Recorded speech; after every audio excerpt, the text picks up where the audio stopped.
नमस्कार, मी अश्विन बापट. संध्याकाळचे 5 वाजतात आपण बघताय एबीपी माझा. सुरुवातीला बातमी येते वादग्रस्त आयएस अधिकारी पूजा खेडकर यांच्या संदर्भातली. त्यांच्या प्रशिक्षणाला आता ब्रेक लावण्यात आला आणि त्यांना पुन्हा एकदा मसुरीला बोलावण्यात आलेलं आहे. या घडीची मोठी अपडेट आहे. गेल्या काही दिवसांमध्ये सातत्याने वादग्रस्त आयएस अधिकारी पूजा खेडकर यांच्या संदर्भातल्या वेगवेगळ्या बातम्या समोर येत होत्या.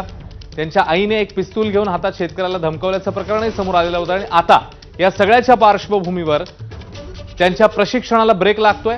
पूजा खेडकर यांना मसुरीला पुन्हा बोलावण्यात आलंय. 23 जुलैपूर्वी मसुरी अकॅडमीमध्ये हजर राहण्याचे आदेश हे देण्यात आले.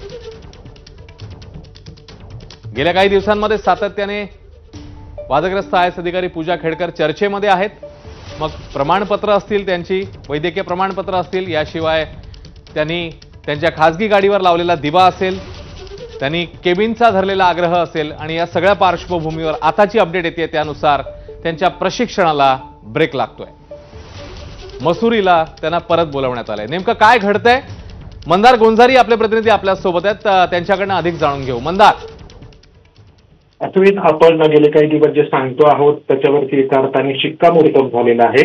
या पूजा खेडकर यांचं आयएस होणं हे तसं नियमबाह्य होतं हे यातून दिसून येत आहे. आपण सातत्याने सांगत होतो की या पूजा खेडकर यांनी आयएस बनण्यासाठी एका दिव्यांग असल्याचा बनाव केलेला होता आणि या बनावाच्या आधारे त्यांनी आयएस हे पद मिळवलेलं होतं आणि त्यासाठी त्यांनी वेगवेगळ्या ठिकाणी वेगवेगळी दिव्यांगाची प्रमाणपत्रे मिळवण्याचा प्रयत्न केलेला होता.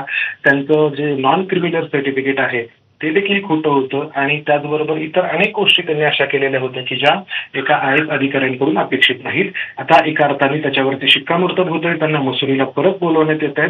आता हे पाहायचं आहे की पुढची कारवाई काय होती आहे. अश्विन. मंदार, आता जे मसुरीला पुन्हा बोलावण्यात आलेलं आहे म्हणजे नेमकी ही कारवाई काय स्वरूपाची आहे? मसुरीला बोलावून त्यांच्याकडून जी अपेक्षित उत्तर आहे ती मिळवण्याचा कार्मिक विभाग हा प्रयत्न करणार आहे. पहिली गोष्ट ही आहे की त्यांनी दिव्यांगाचं जे प्रमाणपत्र दिलं ते त्यांनी नगर जिल्हा रुग्णालयातून मिळवलेलं होतं.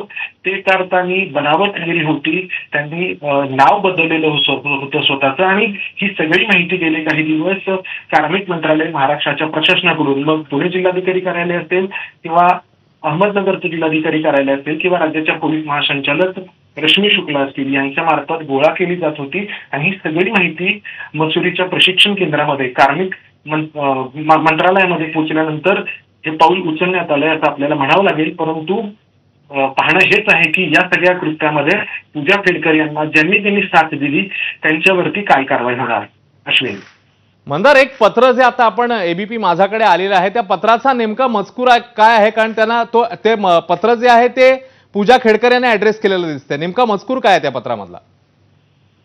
त्या पत्रातला मजकूर हाच आहे की तुमच्याबद्दल ज्या काही तक्रारी आहेत त्या तक्रारींचं निरसन करण्यासाठी, त्याचं उत्तर देण्यासाठी तुम्ही तातडीने मसुरीला जे प्रशिक्षण केंद्र आहे, लाल बहादूर शास्त्री प्रशिक्षण केंद्र आहे, तिथे लवकरात लवकर तुम्ही या आणि या सगळ्या प्रश्नांची उत्तरं द्या. अर्थात पुढची कारवाई करण्याच्या आधी पूजा खेडकर यांचं म्हणणं ऐकून घेणं हे गरजेचं आहे आणि त्यासाठी त्यांना मसुरीला बोलवण्यात आलेलं आहे आणि त्यानंतर कारवाईचं जे पुढचं पाऊल आहे ते कार्मिक मंत्रालयाकडून उचललं जाईल. मात्र आपण सातत्याने जे प्रश्न उपस्थित करत होतो ते प्रश्न या कार्मिक मंत्रालयापर्यंत, मसुरीच्या प्रशिक्षण केंद्रापर्यंत पोहोचले. अश्विन. मंदार, धन्यवाद या माहितीबद्दल. मिकी घई आपल्या सोबत आहेत आपले प्रतिनिधी. मिकी, तुझ्याकडे काय अपडेट आहे या संदर्भातली? कारण आता एक पत्र पाठवण्यात आलेलं आहे आणि 23 जुलैपर्यंत त्यांना तिकडे हजर राहायचंय. मिकी. अश्विन, जर आपण बघितलं अतिशय महत्त्वाची बातमी म्हणावी लागेल कारण ज्या पद्धतीने एबीपी माझाने या संपूर्ण